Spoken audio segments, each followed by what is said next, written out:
Bonjour les amis. Je fais aujourd'hui cette petite vidéo parce qu'il me semble important de vous donner quelques trucs et astuces en ces temps de chaos et de toxicité qui nous entourent, même si nous sommes dans une période plutôt estivale. J'ai beaucoup de retours et des questions sur comment on peut faire pour contribuer à rendre ce monde plus apaisé, à l'aider à aller mieux et surtout à faire en sorte que les forces qui essayent de nous manipuler et qui essayent de nous laisser en fait endormis puissent ne pas avoir autant d'impact qu'elles pourraient y penser. Alors ça m'a amené à réfléchir à quelques idées que je pratique et que voilà, je mets en place aussi dans mon quotidien et j'avais envie de vous partager cela. La première chose qui est importante, c'est déjà de pouvoir vous recentrer et de garder une fréquence, une vibration haute. Qu'est-ce qui aide à garder ces vibrations en soi hautes?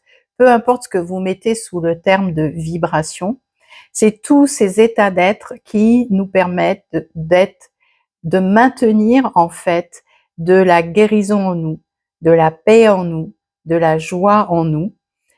Et je dis souvent en ce moment et depuis quelques mois que c'est important, malgré le chaos environnant, de construire et de maintenir ces petits îlots de bonheur avec les gens de sa famille, les gens qu'on a choisis, les amis, pour pouvoir justement créer ces îlots de bonheur comme des bulles de bonheur. Et dites-vous que de par le monde, il y a beaucoup plus de personnes qu'on ne le pense qui ont conscience de ce grand challenge actuel avec tous ces mouvements internationaux, ces souffrances des uns et des autres. Et donc, à chaque fois que nous pouvons créer ces îlots de bonheur et les maintenir, eh bien, nous contribuons à faire plein de petites bulles de bonheur partout et imaginer une bulle qui rencontre une autre, qui rencontre une autre. Nous sommes à ce moment-là en train de tramer quelque chose de bon et qui permet non seulement individuellement, mais collectivement de maintenir une fréquence haute. Donc, n'hésitez pas à vous donner quotidiennement des moments où vous pouvez vous ressourcer avec vous-même, avec la nature, des moments où vous pouvez vous centrer, le simple fait de faire une méditation sur la connexion à la terre, sur la connexion au ciel et sur revenir à un axe central en soi dans lequel vous pouvez acquérir et être dans de la paix, dans de la joie, dans de l'amour, eh bien c'est tout bénéfice pour vous. Ce qui est aussi important, c'est de garder l'espoir et d'aider les autres à retrouver de l'espoir là où peut-être il n'y en aurait plus. L'espoir nous permet d'ouvrir un peu plus notre état d'esprit à différentes possibilités et pas seulement au pire. Donc, essayez de renforcer et d'activer régulièrement en vous ces capacités d'espoir et d'optimisme, même si ce n'est pas ce que l'on voit aujourd'hui et que on pourrait avoir des tendances à être dans le pessimisme. Essayez de garder en vous cet espoir et cet optimisme. Rappelez-vous que nous faisons partie de la création, que nous faisons partie du tout. Et lorsque l'on regarde où en sont les recherches, notamment dans le champ quantique, nous pouvons comprendre que le champ quantique, c'est comme un grand écran sur lequel on peut créer des plis, comme un grand tissu, et ces plis vont influencer notre réalité. Donc ces plis se créent par notre intention et nos émotions, nos sentiments intérieurs. Donc qu'est-ce que nous avons envie d'emmener sur cette grande toile quantique? Eh bien, en ce qui me concerne, j'ai envie d'y amener la fréquence de guérison du collectif parce que aujourd'hui, autant j'ai beaucoup amené la paix dans ce champ quantique, mais aujourd'hui, je comprends que nous avons besoin de guérir individuellement et collectivement afin de retrouver cette plénitude et cette sérénité intérieure. Donc c'est ça que j'ai envie d'alimenter en moi et ensuite de projeter sur ce grand écran quantique pour que ça puisse aider et soutenir notre communauté humaine. Un autre aspect que vous pouvez prendre en considération, c'est le fait de se relier dans le champ inconscient, le champ collectif. Dites-vous que, encore une fois, de par le monde, il y a plein de personnes qui alimentent, qui prient, qui méditent, qui alimentent le champ inconscient avec des bonnes pensées, avec des bonnes ondes, avec des demandes et qui œuvrent pour éviter les catastrophes. Alors, c'est vrai que nous ne sommes pas à des positions étatiques et de décision gouvernementale, mais ça ne veut pas dire pour autant que nous n'avons pas un pouvoir d'action. Juste que notre pouvoir d'action, il peut être différent à différents endroits. Bien sûr, dans le concret, dans le quotidien, dans la matière et les valeurs qu'on a envie de porter, ce qu'on accepte et ce qu'on n'accepte plus dans ce quotidien, mais aussi dans le champ du non-visible. Et nous pouvons nous relier à ce champ du non-visible dans ce grand mouvement d'alimentation énergétique, si je peux dire ça comme ça. Et peut-être nous ne verrons pas les effets directs, parce que si, par exemple, il y a une catastrophe nucléaire ou une catastrophe de guerre ou une catastrophe à un endroit donné, le fait de nous relier consciemment à ce champ collectif qui est dans l'inconscient collectif et qui est porteur de paix, qui est porteur d'harmonie, eh bien ceci pourrait éviter des grandes catastrophes. Alors évidemment, sur le terrain, nous nous disons, mais il s'est rien passé. Mais si nous ne l'avions pas fait, dites-vous qu'il y aurait pu y avoir une catastrophe qui aurait pu anéantir l'ensemble ou une partie de la population du vivant, de la population humaine et du vivant. Donc, essayez de garder ça en tête, que parfois nous ne voyons pas les effets, et c'est tant mieux, parce que si nous avions vu la réalité qui aurait pu se produire, ça aurait été catastrophique pour l'ensemble. Donc, reliez-vous à ce champ collectif régulièrement et alimentez-le avec ce que vous avez envie de l'alimenter et qui va être dans des intentions et des émotions, sentiments, des états d'être, de paix, d'harmonie, du meilleur pour la vie, hein, pour la planète, mais pour l'humanité, pour le vivant. Enfin, le dernier élément, mais c'est sûr, il y en aura d'autres, mais au moins voilà ces 3 premières possibilités, ce sont les groupes de méditation que vous pouvez comment dire, rejoindre consciemment, et consciemment, même si c'est 10 personnes, 20 personnes, c'est mieux quand il y a 100 personnes, 1000 personnes, mais nous pouvons ensemble créer un filet lumineux. Nous pouvons ensemble influencer, et ça, c'est vraiment important de le concevoir. Nous sommes des acteurs et des actrices de la création, du simple fait que nous faisons partie de la création. Et rappelez-vous ou découvrez que nous sommes dans un monde holographique.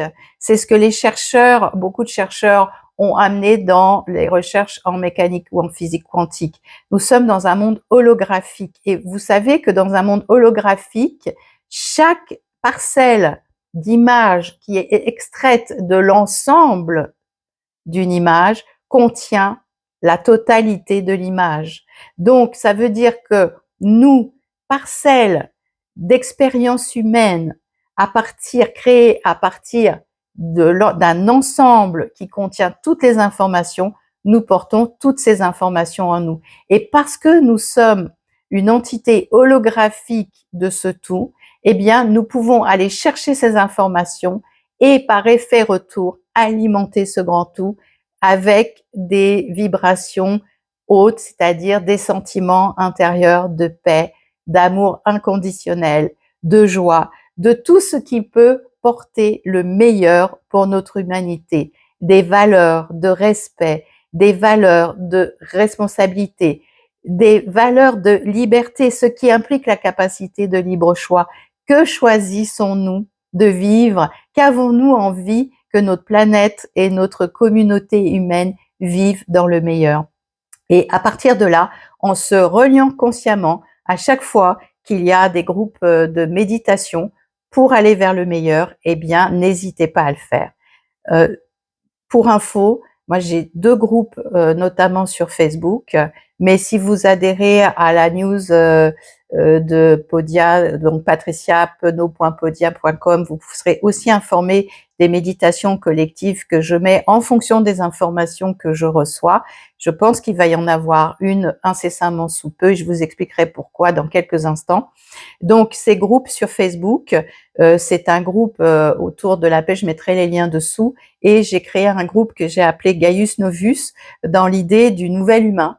Gaius, c'est la Terre, c'est la planète, c'est notre humanité, et Novus, ben, c'est le nouvel humain que nous pouvons être pour créer une nouvelle réalité, pour créer un nouvel état d'esprit dans lequel nous allons fonctionner autrement ensemble, avec justement le moins de manipulation possible, le moins d'occultation de l'esprit possible. C'est le moment pour agir ensemble. Donc ces deux groupes-là que j'ai créés sur Facebook, et je vous mettrai les liens pour que vous puissiez les rejoindre si vous en avez envie, mais aussi d'adhérer à ma newsletter sur patriciapenot.podia.com, où là j'informe aussi régulièrement des méditations de groupe qui vont servir et qui vont être utiles. Nous ne sommes pas à des états politiques, mais nous avons une puissance d'action en tant qu'individu et collectivité, et nous ne pouvons pas ne pas l'utiliser en fonction du besoin et de la demande du grand tout, si je peux dire ça comme ça. Et je vous disais qu'il y a probablement une méditation qui va arriver parce que le mois d'août de cette année risque d'être assez mobilisé et assez influencé par ce que l'on peut appeler les forces de l'ombre. Dites-vous que si vous vous sentez fatigué, que vous n'avez plus l'esprit clair, que vous avez des remontées émotionnelles, de colère, de tristesse, sans qu'il y ait vraiment de situations dans votre vie qui font ça, il est possible qu'il y ait des influences dans le non visible, des influences néfastes qui veulent agir sur votre subconscient. À ce moment-là, c'est important vraiment de se recentrer. C'est important de retrouver une clarté d'esprit. C'est important de renforcer peut-être son espace d'amour, son espace aussi de protecteur. Et il est possible que je mette une méditation incessamment sous peu pour justement mettre en place des choses qui viendront contrecarrer ces influences de l'ombre pour continuer d'agir et continuer d'agir et de se sentir bien, qui nous permet de rester en vibration haute en ces temps chaotiques où on peut vraiment se sentir influencé aussi par le collectif de souffrance humaine. Donc voilà ce que j'avais envie de vous faire passer comme message aujourd'hui. N'hésitez pas à mettre vos commentaires au-dessous de la vidéo, vos questions. C'est toujours pour moi un plaisir de vous lire et aussi de voir comment vous réagissez à ça, de manière à pouvoir créer d'autres vidéos, d'autres tips qui pourront être utiles au plus grand nombre. Je vous souhaite de passer un bel été. Gardons confiance, gardons espoir. L'année 2025 va continuer à être dans le mouvement, va continuer à venir nous chercher pour aussi transformer des choses en nous et gagner plus de lumière et plus d'amour, plus d'affirmation de soi, plus de confiance dans nos capacités et plus de révélation des pièces de puzzle uniques que nous sommes, de toutes les informations uniques que nous sommes et que seuls nous pouvons partager de notre manière pour alimenter et être utiles au meilleur de notre communauté humaine. Gros bisous et à bientôt.